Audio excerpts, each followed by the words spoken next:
Welcome in, everybody. Thank you for joining my channel, Stockyards Coin, here on YouTube. My name is James, and today I wanted to provide a little education on maybe some topics that we can talk about.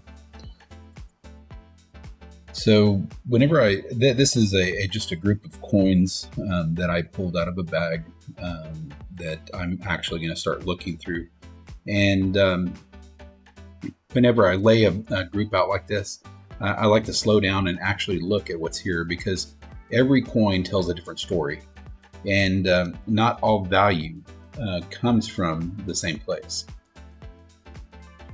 Some of these here are strictly for metal content, like maybe this bullion. This is a 1 ounce silver Indian head buffalo. We've got these. These are the commemoratives from Mexico, from the Olympics.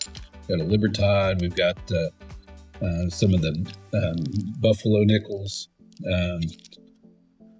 But they're usually here for either the metal content, or some are here for just the history, and some fall right in the middle.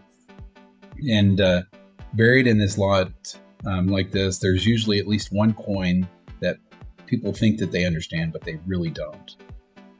For instance, this one right here, it's called the Mercury dime, and most people see this as junk silver. Some people think it's rare. The truth is it's neither, and sometimes it's both. So let's talk about the Mercury dime a little bit further, and I want to focus on this coin specifically, and for what it is, why it matters, and what actually makes one. A Mercury dime can be worth anywhere from $2,000 to even $2,000, depending on that. So let's go ahead and talk about that. First off, excuse me. First off, the Mercury dime isn't actually Mercury. Its official name is the Winged Liberty Head dime. So it was minted from 1916 to 1945 and designed by Adolf A. Weinman. Liberty is shown here wearing the wing cap. You'll see that wing cap there, which represents freedom of thought. But a lot of people thought it looked like the Roman god Mercury, and that name kind of stuck. So every Mercury dime is 90% silver and weighs about, I believe it's 2.5 grams, which means that it contains about 0.072 troy ounces of silver. So that silver content gives the coin like a built-in value. So as silver rises or falls, the price, the actual floor value, for lack of a better word, actually rises and falls with that. So, that silver price, it does not matter, no matter what the condition of the coin is. So this is where a lot of the confusion starts. At its most basic level, the Mercury dime is worth its melt value, silver price times, and silver content. So again, so February a year ago, silver was around $27 an ounce. Today, as we're talking, silver is at about $90 an ounce. So depending on the spot price, the common date Mercury dime might be worth a couple of bucks, but collector value is it's a completely different thing. The same exact coin, the same design, the same size, can be worth melt, or it can be worth hundreds or thousands of dollars, depending on a few key factors. So Mercury dimes were struck in 3 mints. There's the Philadelphia, the Denver, and the San Francisco mint.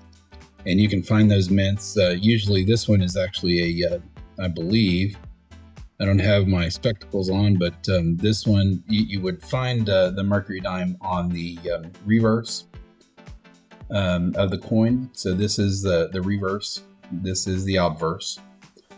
And it'll actually look be located down here. And this one might have, I can't really see it, but it might be a Denver.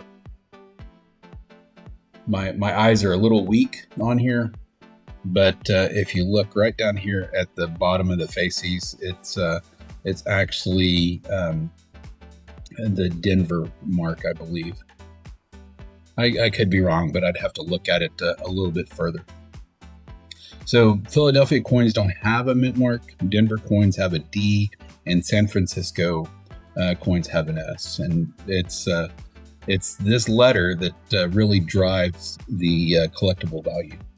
So the most famous example is the 1916 D, because there was only about 264,000 of those minted. And even the heavily worn dimes, like a G6 or a G3, can actually hold significant value on the collector era in the collector's world. So that's why the first thing you should look at is always check for the date and the mint mark. So of course this is looks like a 1942. A 1942D. So you would base your value on the collector's market based upon the date and the mint. Of course, there's other things that we can look at too, and we'll talk about that a little bit later. So condition is huge with any of these series. Circulated coins will show wear in the Liberty's hair. So if you look up here, there's a lot of wear on this coin, and also on that wing cap, it's a lot of wear. So on the reverse, you'll see the bands on the faces, which often are weak or worn. So there's 3 sets of bands on here, 1, 2, and 3. There's, like I said, 3, 1, 2, and 3, and I know y'all can't really see it. But maybe you pull out a Mercury dime, just kind of inspect it a little bit further. So, those are usually weak and flat as well because of the wear on these. And you can see this one is kind of worn quite a bit. And pardon me for not having a clearer picture of that. If I can, in post-production, what I'll do is I'll take a picture of this coin and actually put it up there as well. So uncirculated coins have no wear. Excuse me, y'all. They just the contact marks from the minting process. And so here's something that's important. Grade often matters more than age. So a common date Mercury dime in a high grade can be worth more than a rare one that's worn down. So, I don't know if a 1916D in a low grade would be more than, say, like a 1942 Denver in a higher grade. But that's what you have to look at, depending on the mintage and also depending on the grade itself. So another thing collectors care about with the Mercury dimes is something called full bands. So if you look on there, we talked about those band lines right here. There's 1, 2, and 3. And there should be a distinctive line cutting through them, separating those bands. So that the full, and if you have the complete bands, that gives it that full bands designation. So that designation can dramatically change or increase the value because it shows the coin was well struck. So strike quality matters just as much as condition in these coins. So should you stack Mercury dimes or collect them? Well, if you're stacking silver, common date Mercury dimes are great. They're recognizable and they're liquid and they're extremely easy to sell. You can buy them a dime a dozen on eBay. Of course, that value actually goes up with that cost of silver. For instance, I'm going to pull something up here just to take a look. If you were looking at melt value, let's say, hold on one second, I'm looking. So say silver was at $25. If silver was at $25, this coin would be $1.80 in melt. At $30, it would be $2.17 melt. At 40, it'd be $2.89. And if you're looking at current melt, about $90 right now, you're looking at about $6.80 in melt. In melt today. So in order to find out what melt is, there's a couple ways that you can actually do that.